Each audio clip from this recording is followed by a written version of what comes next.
Even though I absolutely hated straying deep into the wilderness, I humored my brother for his birthday weekend. Peter wanted to look for areas to place a trail cam. Those areas were, of course, a click off the dirt road that even then had no cell service. The heat was sweltering. I can imagine anyone living in North America right now is feeling the effects of the heat wave. I wore shorts and a tank top. Call me unprepared if you'd like, but wearing anything more would feel like torture. Even in the shade I was sweating buckets. I was also bleeding. Hold on a sec. Damn it. I hissed at my brother ahead. I inspected my leg and noticed a slim slice in my leg. Embedded inside was a couple thorns. You all good? Peter asked me. I carefully plucked the thorns from my leg. Yeah, probably those rose bushes we passed by. I could still see the truck behind me. We weren't that far in. I just wanted to run back to it, crank the AC, and wait it out. However, I couldn't leave my brother on his own. Despite the discomfort, the area he insisted we trek in was pretty breathtaking. A small creek, tall trees, the humming of bugs and chirping of birds all made the agonizing journey picturesque at the very least. I finished snapping a few photos when I heard something. It sounded like a tree collapsing. I know my brother heard it, too. My biggest fear was running into a bear or a mountain lion in the woods. Even with his gun drawn, I still didn't feel comfortable. Please tell me that's just the wind, I said, quietly. My brother shouted some random nonsense, alerting any bears or whatnot to our presence. Smart. After waiting for about a minute for another noise, my brother put his gun away. Looks like you might be right. There's definitely some rotting trees here, he assured me. I did feel the wind on my skin, and it was soothing. We didn't walk for much longer. Eventually, we settled on a tree that faced what looked like an obvious animal trail. Heck, the area showed lots of signs of antler rubbings against lots of the trees. I helped my brother set up the camera against a large aspen. I may hate the deep isolation of the woods, but I did like helping him set up tech. I noticed something a small distance from the tree, on the opposite side of where the camera was facing. It looked like a sinkhole. I walked over to it while Peter did the final adjustments on the trail cam. Up close, the hole stunk of death, and it appeared to be very deep. Check this shit out. I waved to Peter, still processing a cough from the stench. My brother immediately drew his gun and he became on high alert. It made me nervous myself. He took a few noticeable sniffs to the air. That's probably a bear cache. Something might be close, he said, eyes darting around our surroundings. Like a bear? I asked, voice creaking with nervousness. Yep, use your ears, he said sternly. Strangely enough, using my ears made me notice a discrepancy. Nothing was making a sound. No birds, no insects, nothing. The only noise I could hear was my own breathing. Silent usually means a predator, I heard Peter say, with this silence as somewhat of a cue. My eyes turned upwards to the trees. There were only a few trees that had branches that could support a mountain lion. I quickly, but carefully glanced at every tree branch I could. I decided to shout some random nonsense in hopes of attracting the thing to move. Nothing budged. Weirded out, my brother and I decided to back away slowly and bolt for the truck when we thought we were clear enough from that cache that my brother had been alert about. After taking a few paces back, we heard a shrill scream. It sounded like a wounded rabbit in a trap. Immediately, our eyes began darting around the woods. However, it didn't take too long to pinpoint the sound. It was coming from the hole. We ducked behind some trees. The hole was making these horrific sounds for about a minute before I noticed something moving ahead in the woods. Wasn't a bear, but a coyote. It was trotting excitedly towards our direction. I didn't know what to do, but my brother had a clear shot on it. When I readjusted myself, I realized that the thing may have smelt me from the cut in my leg. Least it was just a coyote. The coyote went straight for the hole, inspecting the screaming and sniffing around. Then something strange happened. The hole moved, it expanded, swallowing up the poor coyote. And just like that, the screaming rabbit noises ceased. Wanting to waste zero time, my brother and I made a break for it. We could hear the sound of collapsing trees sinking. The hole was following us and clearly swallowing up trees. This had to have been what I'd heard before. We are still a good distance from the truck when I snagged a root and tripped. I cracked my nose on the forest floor. I cupped my bleeding nose in frustration when I heard something impossible. I heard my fiancée Yasmin screaming right behind me. Help me. Save me. It sounded all distorted, like it was coming from underground. I looked back in shock and noticed a hole opening up where I had fallen and caused my nose to bleed. I could see what I could only assume was the culprit. Though it was covered in soil, I saw a crude mix between an earthworm and a human head. It looked like a worm, with eyes, a nose, and a tongue of a human. It had hair, but no ears. The tongue of this monster flicked in my direction. I didn't stop, but Peter and I were both terrified as this new hole formed, and the thing below was hunting us down. "Don't run from me," it demanded in my fiance's voice. "Shut up," I yelled back at. "Don't let up, bro. We're almost at the truck." I heard Peter call out ahead. "Thank God," I yelled at Peter. I saw the rose bush I had cut myself earlier on. It gave me hope for a little bit. A scream that sounded like Peter's came from the bush. It too was swallowed up by the worm, digging itself halfway out of the ground itself. "What the fuck?" I heard my actual brother yell in confusion and terror. I felt something slice the back of my arm. It was the tongue form, that thing. "Shit," I grunted, clutching my arm. I felt like I was bleeding so much that I'd be done for. I began to almost run in peace, accepting this monster may devour me. Hearing the truck start up in the distance snapped me back to reality.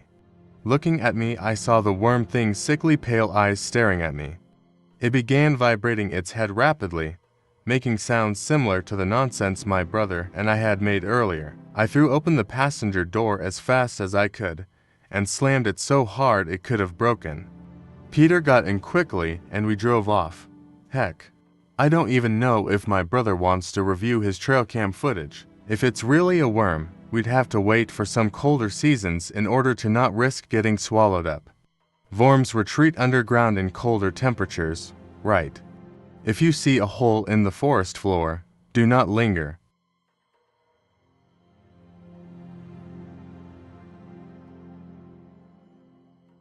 I never used to believe in omens or signs until those 3 nights that changed everything.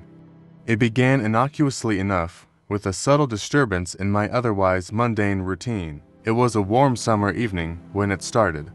I lay in bed, drifting on the edge of sleep, my phone resting beside me like a faithful companion. The room was dimly lit by the glow of street lights filtering through the curtains.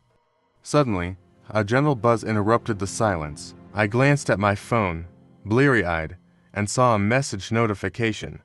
Dismissing it as inconsequential, I rolled over and tried to return to sleep. Yet, as I closed my eyes, a single red slash briefly marred the screen before vanishing into darkness.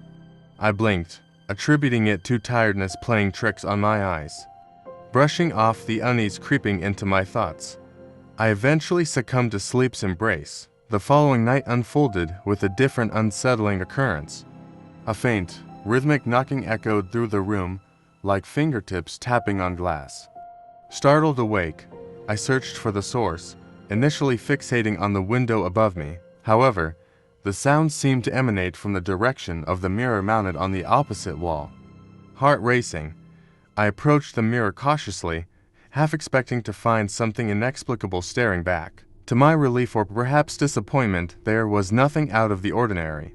I laughed nervously, chiding myself for letting my imagination run wild. Yet, despite my attempts to rationalize, sleep eluded me that night. The third night shattered any semblance of normalcy. Abruptly awakened by a deafening crash, I bolted upright.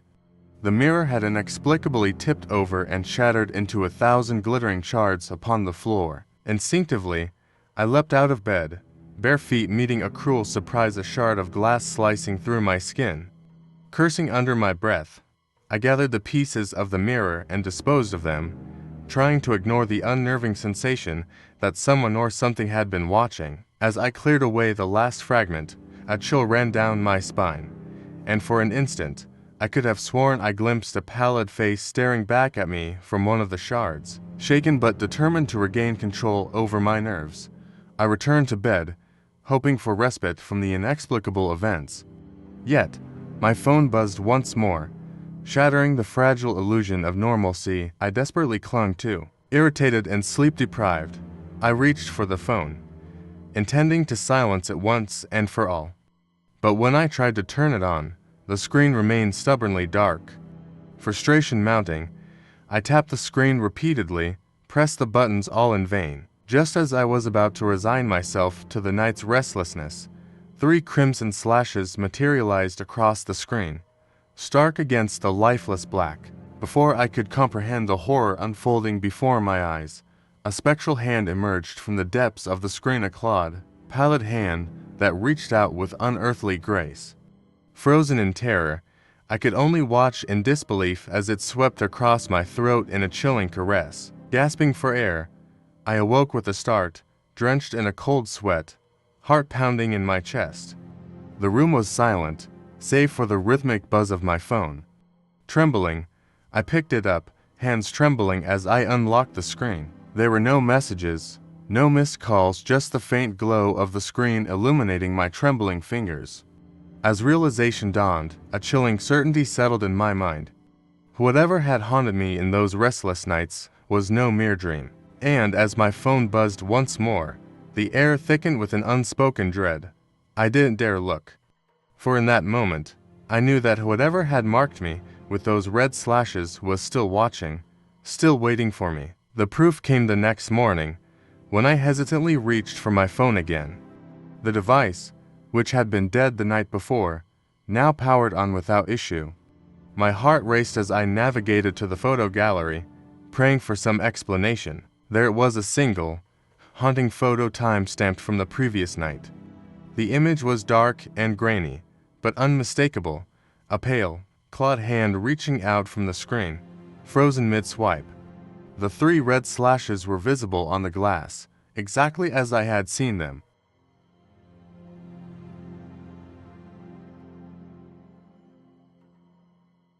Moving into a new apartment always has its quirks, but mine had something extra. As I was unpacking, I found a small cardboard box tucked away in the back of a kitchen cabinet. Inside was an old voice recorder wrapped in duct tape.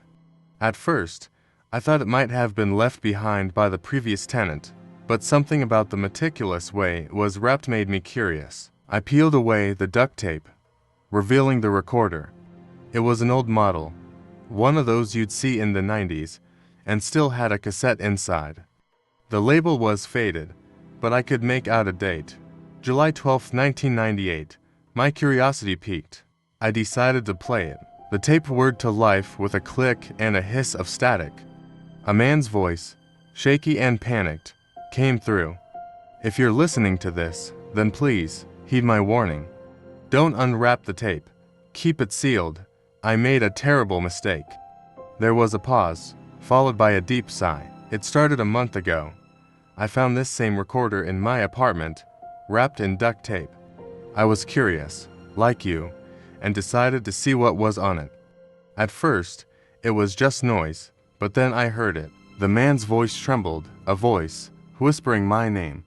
It sounded like it was right behind me. I turned, but no one was there. I thought I was imagining things, but then it started happening more often. The whispers grew louder, more insistent. Another pause, a faint sound in the background, like a door creaking. I tried getting rid of the recorder, but it always came back. I'd find it in random places, my bedroom, the bathroom, even under my pillow. The whispers turned into screams. I couldn't sleep, couldn't eat. I was losing my mind. The man's voice broke into sobs. I tried everything to make it stop, but nothing worked. Then I realized. The tape wasn't the source, it was the duct tape. I started hearing voices in the tape. They told me to wrap the recorder and leave it for the next tenant. They said it was the only way to escape it. There was a long silence. I thought the tape had ended, but then the voice returned, barely a whisper. "Don't unwrap the tape. I beg you. It's too late for me, but maybe you can be saved." The tape clicked, ending in silence. I sat there, staring at the recorder, my heart pounding in my chest. It had to be a joke, right? Some elaborate prank. I lit my cigarette as I tried to relax, thinking of my next move. But then I heard it, a faint whisper, calling my name. I spun around, but there was no one there. The whisper grew louder, more persistent. I grabbed the recorder, fumbling with the duct tape, and wrapped it back up as quickly as I could.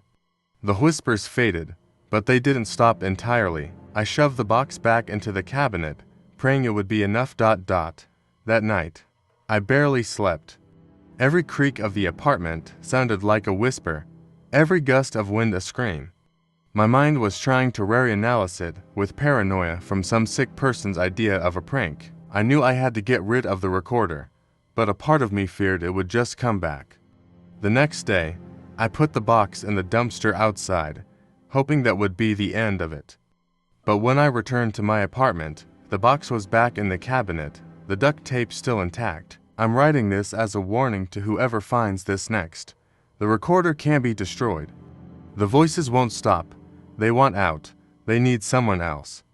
If you find the box, please, don't unwrap the tape. And whatever you do, don't listen to the whispers.